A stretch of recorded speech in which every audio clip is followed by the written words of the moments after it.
Estar aqui para mim é uma honra. É com temor que eu assumo essa tribuna e eu tenho certeza do pastor desta igreja e a todos aqueles que são convidados para estar aqui. Dependemos muito do Espírito Santo de Deus. Se o Espírito Santo de Deus não for com cada um de nós, nós não iremos a lugar nenhum. Obrigado, pastor Valdemir.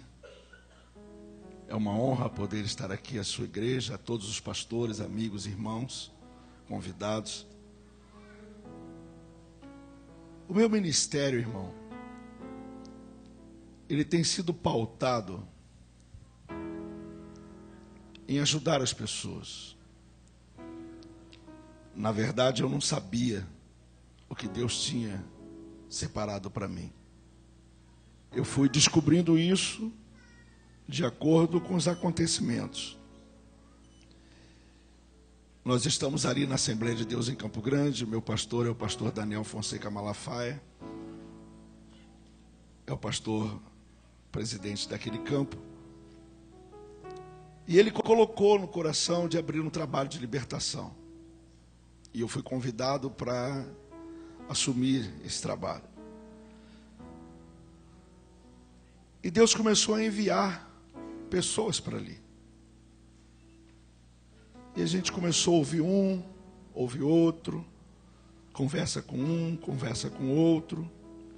E a gente começou a perceber que há uma parcela grande de irmãos de todas as denominações, de todas as igrejas,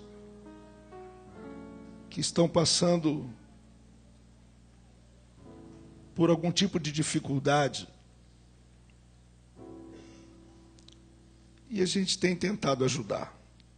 Um certo amigo, hoje um grande amigo, visitou esse trabalho alguns anos atrás, e ele falou uma coisa que me marcou muito.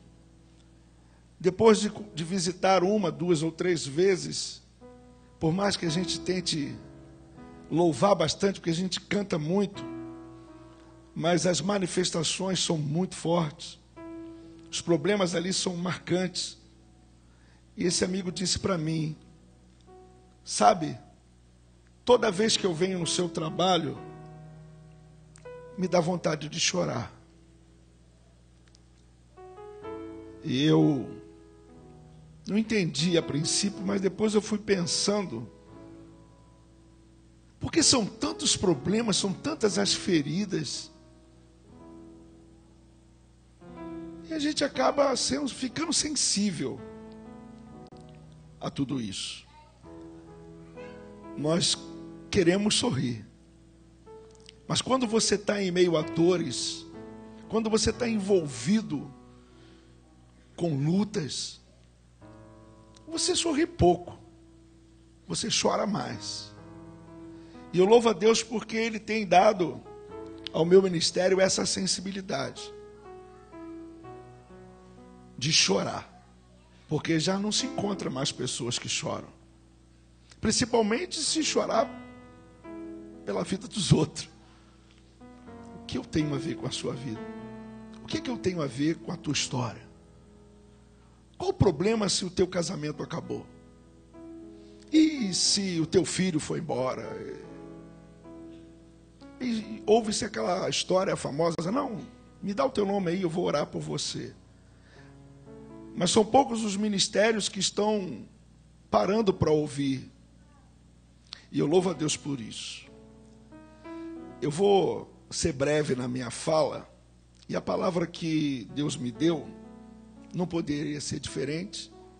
Fala de uma família, e fala da família de um homem chamado Jó. Se você puder, abra sua Bíblia no livro de Jó.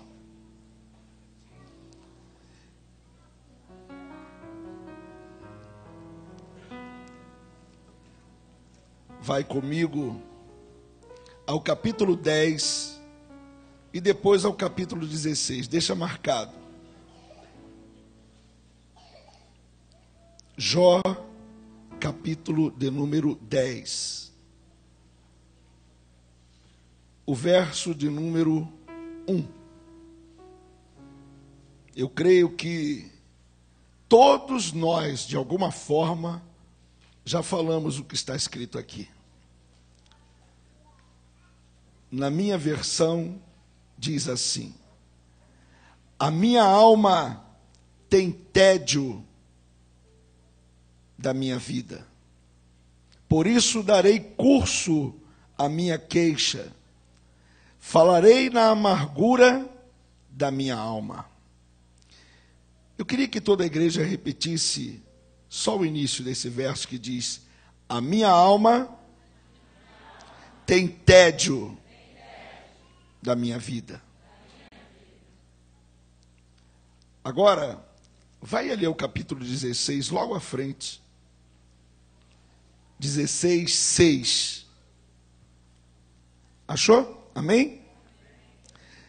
O verso 6, no capítulo 16 de Jó, diz assim: se eu falar, a minha dor não cessa, e calando-me, qual é o meu alívio? Toda a igreja pode repetir esse verso comigo? Vamos lá? 1, 2, 3, leia.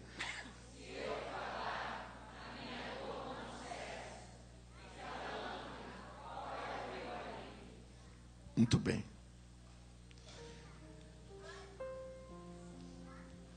Família. Eu acho que o livro de Jó, ele é o livro mais próximo da realidade de cada um de nós. Jó, ele tinha uma vida tranquila, uma vida boa. A Bíblia começa dizendo que Deus dava testemunho de Jó. Mas, no curso da vida de Jó, aconteceram algumas coisas que fizeram com que Jó dissesse aquela famosa pergunta: de onde veio isso? Por que me veio essas coisas? Por que aconteceu isso? A vida estava tão boa, estava tão tranquila.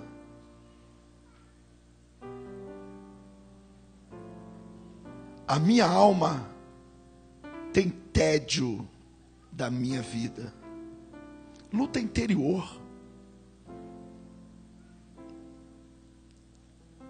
Quantas vezes, de alguma forma, nós já fizemos essa expressão, já falamos essa expressão? Quantas vezes você disse: não dá mais, já não dá mais.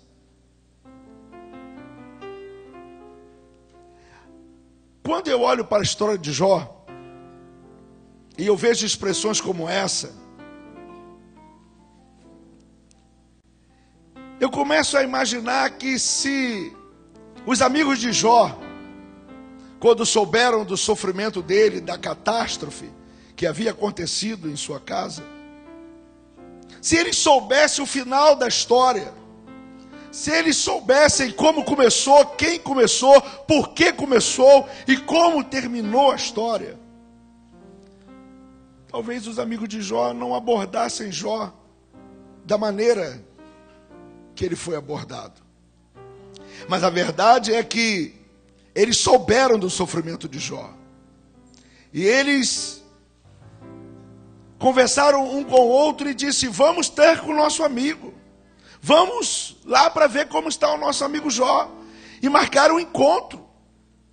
E chegando próximo a Jó, de longe, viram que a dor de Jó era grandíssima. E não ousaram chegar próximo dele. Eles não tiveram coragem de chegar diante de Jó e pararam rasgaram suas roupas, vestiram aquele pano de saco e ali prantearam durante uma semana, sem dizer a Jó uma palavra. O que dizer para alguém que perdeu seus filhos? Que palavra? Me diz. Todos os seus bens, perdeu tudo. E como se não bastasse um ataque mortal como esse, vem um segundo que coloca Jó com chaga, e o seu corpo agora, o homem vivo, sendo estado de decomposição completamente podre. O que falar? Que palavra pode se dar a alguém que esteja passando por um quadro desse? Os amigos de Jó, eles ficaram em silêncio, não abriram a sua boca para dirigir a Jó uma palavra. Eu aprendi uma coisa: diante do sofrimento de um irmão, às vezes, o silêncio vale mais do que uma palavra. Às vezes, sentir a dor do irmão, às vezes, chorar com ele é melhor do que falar. Às vezes, um abraço vale mais. E eu vou pedir uma coisa. Eu vou pedir você que se coloque de pé, todo mundo. Porque aqui dentro existem pessoas que estão passando por um problema muito difícil. Estão aqui, estão cantando, estão falando, mas estão sentindo dor. A dor da separação, a dor de um casamento que está com o diagnóstico que vai acabar. Quem sabe o pai, a mãe, um filho, uma filha. Nós temos o costume de perguntar para ele: tudo bem? Você dizer não, tudo bem, quando na verdade não está tudo bem.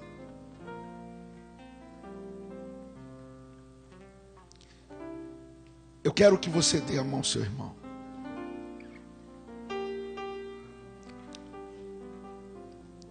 A primeira coisa que eu quero fazer aqui é expressar sentimento com relação à tua vida. Os amigos de Jó ficaram algum tempo em silêncio. E nós aprendemos que ficar em silêncio às vezes vale muito. Então, em respeito à tua vida, em respeito à tua vida, minha irmã e meu irmão, eu vou pedir a cada um que fique 1 minuto de silêncio. 1 minuto em respeito à tua dor. Vamos fazer isso agora.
Glória a Deus.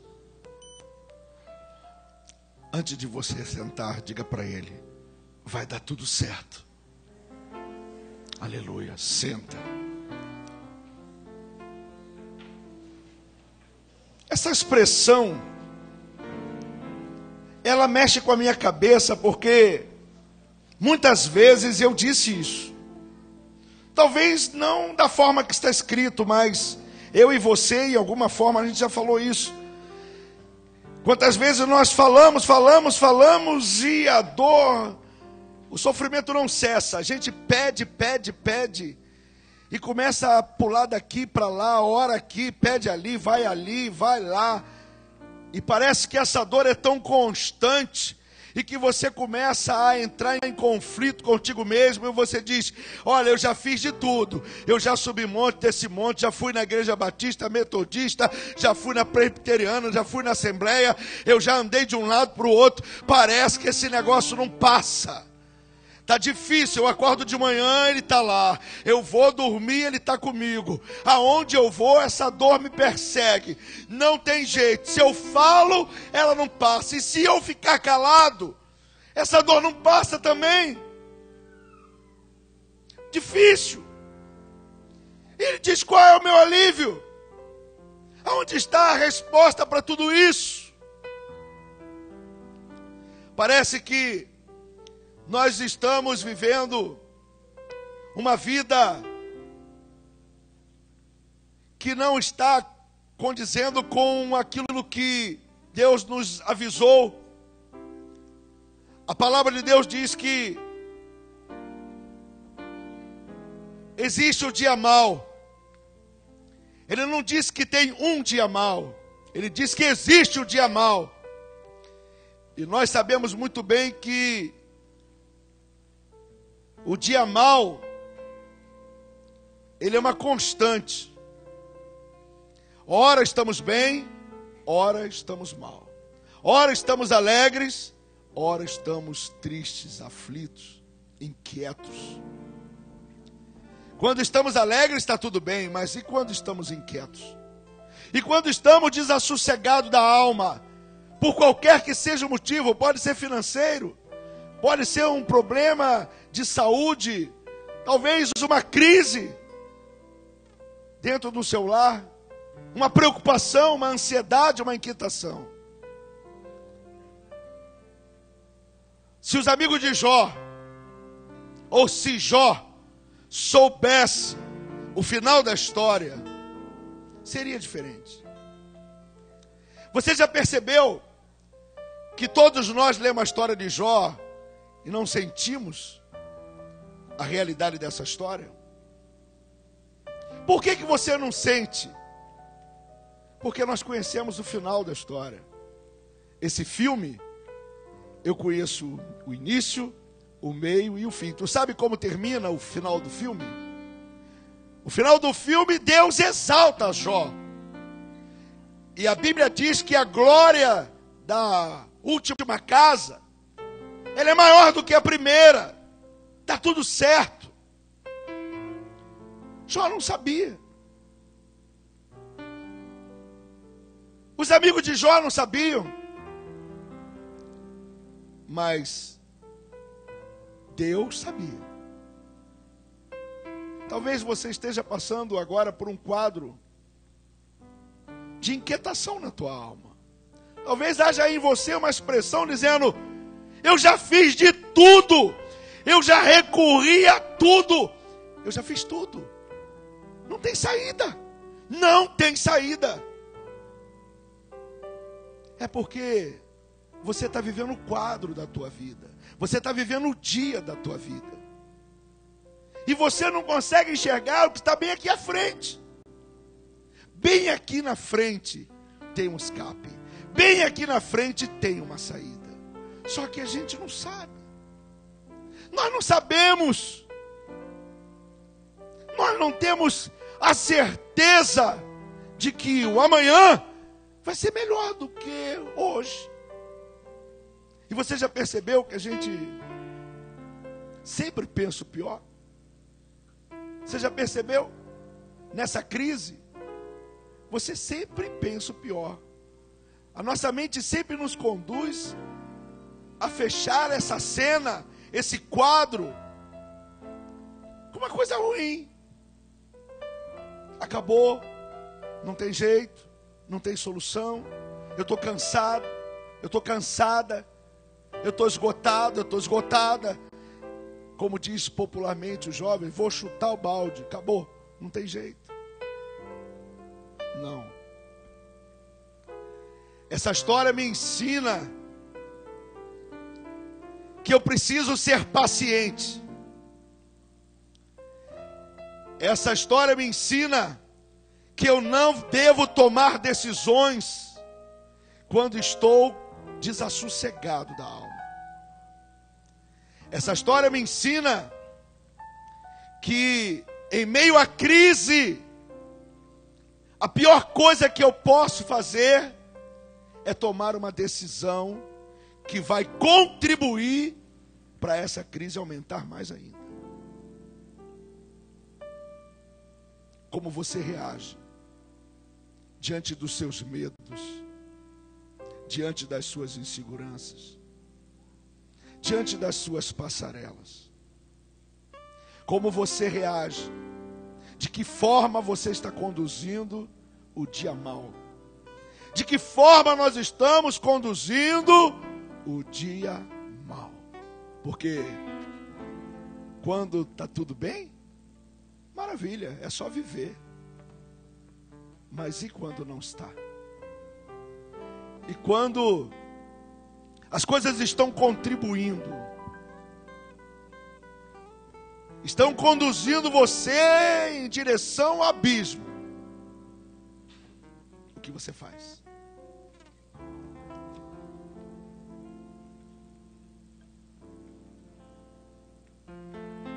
Esse texto de Jó diz que há um conflito interior. Se houve com ele, há comigo e há contigo. A minha alma tem tédio da minha vida. Sabe o que é isso? A minha vida, essa vida que eu estou levando, não é a vida que eu queria. Essa vida que eu estou vivendo hoje, não é essa vida que eu quero para mim. Não. Então eu tenho um conflito. A minha alma está me levando para um lado, mas a vida está me conduzindo para uma outra que eu não quero viver. O que foi que Jó disse? O mal que eu temia, esse me sobreveio. Talvez você não possa evitar, talvez você não possa nem escapar do dia mau da tua vida. Mas eu te convido, meu irmão, eu te convido, minha irmã, a olhar esse quadro e ver essa história, não olhando o meio, não olhando o início da história e tentando entender por quê, mas vendo o final dela. O final da história de Jó é um final bom. E o Deus que cuidou de Jó é o Deus que cuida de nós. Talvez você não esteja entendendo agora, mas amanhã você vai entender. Se uma adversidade bateu em tua porta, e se você está perguntando dentro de você por que de tudo isso, eu te convido a olhar a cena desse filme e viver o final. Viver o final. O final é melhor do que o início. Acredite no que eu estou lhe falando. Não tome decisões precipitadas. Se você está a ponto de dizer não ou sim, eu não sei, mas estamos falando de família aqui. E a Bíblia diz que aquilo que Deus uniu, não separe o homem. E se alguma coisa está contribuindo para a divisão da tua família, espera um pouco. Espera um pouco, deixa o dia mal passar. E você vai ver que o dia bom vai chegar. e você vai voltar a sorrir. Entendeu isso? Você entendeu isso? Então, é essa mensagem que eu quero deixar para você. Olha a tua vida de quadro em quadro. Se esse quadro que você está vivendo é ruim, se esse quadro não está bom, então fique quieto, não se mexa, não fale, aquiete a tua alma, porque esse quadro, ele não é ímpar. Esse quadro vai passar e após ele vem outro. E a Bíblia me mostra, o meu Deus me mostra, que o quadro que vem é melhor do que esse que você está passando agora. Então nós temos que aprender assim, não tomar decisões quando estamos desassossegados da alma. Amém? Que Deus abençoe a cada um de vocês, em nome de Jesus.